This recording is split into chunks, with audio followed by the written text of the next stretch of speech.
well, I've got this backdrop. What can I do with it? Well, why don't we try and do a love story?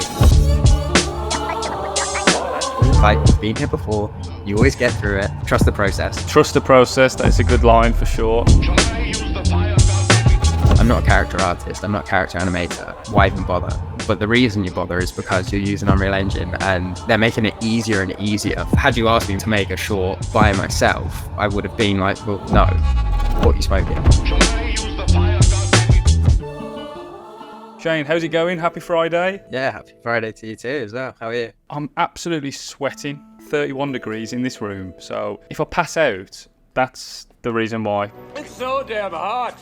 Milk was a bad choice. Let's go for it. So it's just an introduction, your name, who you are, and a bit about your background would be great. Where it all began. I'm Shane Spence. I'm a freelance CG artist. Kind of started in product visualization and slowly moving towards more cinematic environment design, things like that using Unreal. I try to keep myself as a bit of a generalist, but yeah, I actually started as an industrial design student. That's where I initially started my journey in 3D. We got our first taste of that with Keyshot, if you've ever heard of that. Yeah, briefly. It's kind of the industrial designer's rendering weapon of choice. Kind of enjoyed that so much that I started doing more and more of it in my sort of personal time, posting on Instagram, things like that, and there's an account, Render Weekly. I don't know if you've come across that, which is weekly challenges for, design and render a mug or something like that. And it was like a low pressure environment that was kind of a nice way of giving you a quick brief that you could spend a day or something, or even a couple hours in sometimes, but 6 months time you're like, whoa, I'm actually kind of quite good at this. And sort of over that time I was able to build like a bit of a community on Instagram and things like that, which I think just kind of made me want to focus more and more on continuing to sort of create that content in my personal times. And then eventually that led to people sort of reaching out to me on Instagram asking, oh, would you be able to do some visuals for our products? And one thing led to another and ended up landing like a full-time viz job. And that was kind of like, okay, well, that's kind of where I've been, just in the viz industry, just didn't look back. Moving on from visualization side of things, and then you've started to lean in towards the cinematic side, and I guess that's what we can talk about today. A small short film that you made called The View inside of Unreal Engine. Obviously, Unreal Engine, you can't really avoid it being in the creative space. Yeah, talk about the reason to do it, and then we can start to talk about your process of how it's made. It would be great to know, Shane. Yeah, sure. So like, I was still enjoying the product biz stuff. I was doing that professionally now, 9 to 5 days a week. And I always like working on something off the clock anyway. It's probably a bad thing, but I feel like if I'm not doing something productive, then I'm wasting my time. And I get you, man. I feel the same. I'd always wanted to kind of do something a bit more cinematic. I think it's that sort of thing where I suppose any CG artist will say things like Love, Death and Robots is like a massive inspiration. You watch one episode of that and you're sold. You're like, wow, okay, I don't want to do anything other than this. How do I do this? No, it's great. Did you see the Night of the Mini Dead in the latest season? Yeah, it's like all in their kind of tilt shift kind of style. That was really cool. Yeah, I used to watch what's his name, Punisher. Oh yeah, all the challenges on. Yeah, so like when he used to do those challenges, I'd watch his streams, and even though they were Cinema 4D and they were Octane, which was completely separate from me just doing CAD and Keyshot, I still had an appreciation. I'd sit there and I'd watch the whole thing, and he was doing these lovely sort of environment renders which were like moody, they were dramatic, they looked like something out of a film. It's not something that I had ever tried. It's not something that I'd ever really seen anyone do in Keyshot, because it is primarily for product design, industrial design. I don't know, it was always kind of a want in the back of my head where I was like, right, well, I could pick up Blender and that will kind of help me, try and do these larger scenes, because, things like displacement, scattering tools, things like that weren't around in Keyshot at that time. So with The View, where did it all start? Did you write a story, storyboard, previs? How did you start building the project? It had a bit of a weird start, which I guess a lot of my personal projects do, because I'm not necessarily too strict with myself at the start of these projects, because they are personal projects, I tend to not overthink them. They're only for me. They don't need to go anywhere. A lot of times before I go into a project, it is in service of picking up a tool or a technique or something like that. So this one, I'd actually bought Gaia. I don't know if you've heard of that. The world builder. Yeah. So I bought Gaia and Ultra Dynamic Sky plugin for Unreal Engine, and I'd wanted to try them. So I thought, okay, well, we'll do something. I'll mess about, follow some tutorials for these mountains and sit and see, and then I'll chuck it into Unreal, put some light on it, and call it a day. And hopefully I'll have a nice render. And I just watched The Revenant as well, which obviously has so much nice like landscape kind of film in there, and it's like so super inspired. Just jumped into Unreal and started blocking things out, and that was kind of as far as it was ever going to go. It was just going to be, let's just try and make these mountains, and then we'll kind of leave it there. First I started with the block out, as you can see, nice and high. David, that's what you got to do. Yeah. Previs, layout, blocking. Exactly. It all starts there. UV4 mannequin as well, trust it. Yeah. So then I thought, okay, well, let's try and make some sort of environment. I knew I wanted a hero mountain, and I thought, oh, okay, well, if I place like this kind of walkway here or something, then maybe I'll catch that. And I kind of put that in. It was looking all right, but it wasn't what I wanted. I wanted this kind of strong kind of two mountains on the side and then a hero mountain in the middle. Once I started getting a look that I kind of liked, where I kind of ditched the snow because I felt it just looked nicer without it, and started making more of these trees, and then added sort of like a little hut in, and then as you can see, sort of getting closer to one of the looks, added in the hero mountain, and then really starting to focus on more of the lighting now. And as you can see, I've still got some of my notes where I've left for sort of reminders of, okay, birds. Add some birds. You gotta have some birds flying into the shot. Yeah. So yeah, and then this was I guess where it kind of got to, where I was like, right, well, I'm happy with this environment.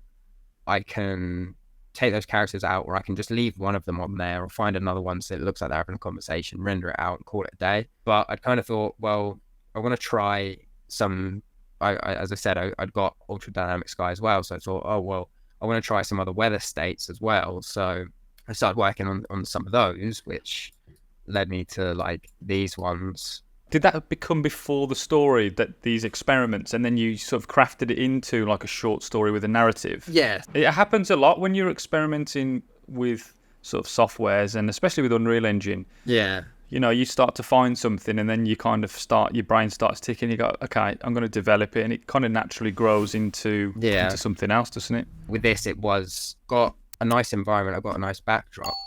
Now let's craft a story around it. And because it was like it's a simple location really, where it's like, okay, well, so many stories can take place here. A rocket can come out of nowhere and crash into one of the mountains, and all of a sudden it's a sci-fi horror thing. And I was like, well, I've got this backdrop. What can I do with it? And I'd kind of, as I added these sort of people sat down, I thought, well, why don't we try and do some sort of like a love story, and I can use the same sort of static, well, not static in the end, sort of backdrop that changes whilst the characters change, but it's all the same location. And I'm thinking, okay, well, this location, if I'm going to show it the same time 6 or 7 times, then it's maybe this special place for these two people, and it's where they first met. You go with the couple as they kind of grow together. The female passes away,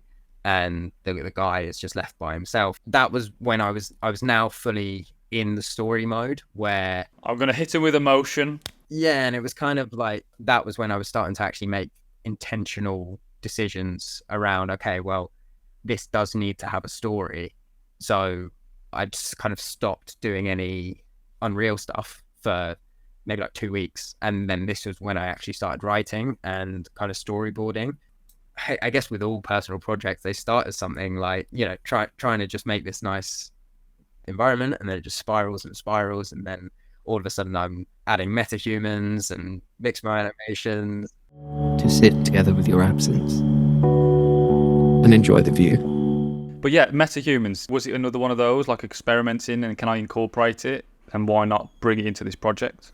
I guess characters has always been this kind of big bad, sitting on my shoulders, where it's like, I'm not a character artist, I'm not a character animator, so why even bother? But the reason you bother is because you're using Unreal Engine, and they're making it easier and easier for anyone, for a single person, like me to, had you asked me when I was doing, those first couple posts on Instagram of like, a mug or a phone or something, that I'm going to be able to make a short by myself, I would have been like, well, no, what are you smoking? Because especially to jump in and tell stories with these characters, really powerful stuff, isn't it? Yeah, like I said, I'd always had that kind of want and that desire to do something more story based and more cinematic, but I just didn't have the means to do it. But now I do, so it's like, oh, happy days. But yeah, so I thought, okay, well, we'll try metahumans and just mix some of our animations. As I said, I've never done any character animation myself. I thought, let's not overcomplicate this. I want to still enjoy myself whilst I'm doing this, and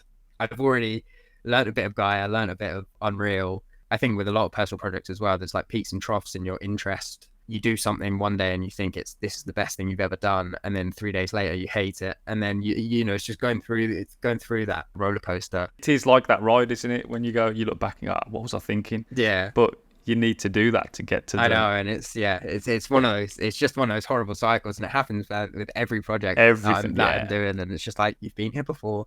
You always get through it. Trust the process. Trust the process. That is a good line for sure. You've done obviously Blender tutorials, and are you still doing tutorials? And now that you've dipped into the world of Unreal Engine, are you going to be doing any Shane Spence Unreal Engine tutorials? I'll never say never, but my focus is more on creating new content and learning new tools now, rather than teaching stuff like tutorials. I'm looking at sort of trying out a few new programs. Have you heard of Plasticity? No. It's a CAD NURBS modeling program, which looks really nice to use for like hard surface modeling things. So it's another one of those gaps in my workflow where I haven't touched CAD in like a year probably. So for something like hard surface, it could be quite cool to go back into that and model something like a robot that I can put in the back of one of my scenes in some sort of apocalyptic thing, or make some sort of cool sci-fi looking bunker or something. Like, I don't know yet, because as I said, I kind of want to focus. Is that a teaser for your next cinematic, Shane? Have you dropped this exclusive? Oh no. I think the thing is, with CG in general, it doesn't really matter what tool you're using, as long as you understand cameras, composition, lighting, color. It's universal.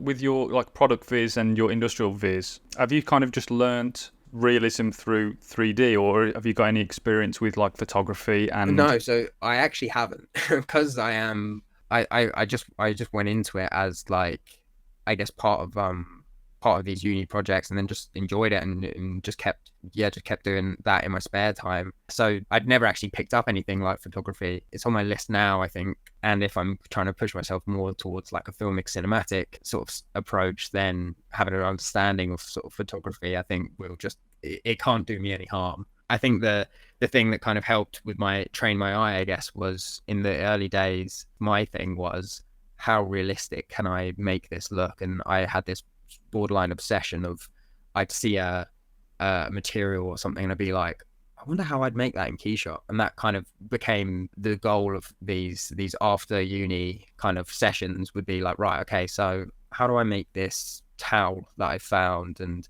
how do I make this specific ceramic material, and trying to do it mainly procedurally within Keyshot, recycled plastics, things like this, that you can't just find in the library and drag on. It's a great way to learn if you've got that reference. Exactly. And even like, I guess, finding photos as well on, say, Pinterest or something like that, and kind of using that and going like, right, how closely can I match this? I guess you're then studying lighting and photography without actually realizing it, because you're referencing a photo which is nicely shot by a photographer. That makes sense. I mean, I do genuinely think if I had started learning photography in that early stage, it would have made things a lot quicker to get to, I guess, where I am now. we like to talk about briefly on these episodes is the work-life balance. How do you handle it, and what do you do to sort of separate and balance professional life, full-time job, and then evening and personal projects? It is a tricky one sometimes because I am where I am because of the stuff that I've done in my spare time. It is hard to turn that off genuinely, and sometimes I do struggle to actually maintain that balance where even if I am actually balancing it by just chilling out, I'm still thinking about that I should be doing stuff. But I think it's just about having like a clear separation from your work. So taking yourself out somewhere, like actually doing something with your time that's not necessarily, it doesn't have to be work focused. It doesn't have to be productive, but like even things like exercise, you know, where it's good for you. Like I play sort of football for a Saturday league team, and resting at the moment. Pre-season starts soon, which I'm not looking forward to, but you know, that's sort of 2 days out in the week where I'm getting out of the house, and which is particularly important for me now that I work from home. I'm in one room when I go to bed, and then I go across to the other room and I sit at my computer, and then when I finish on that, I come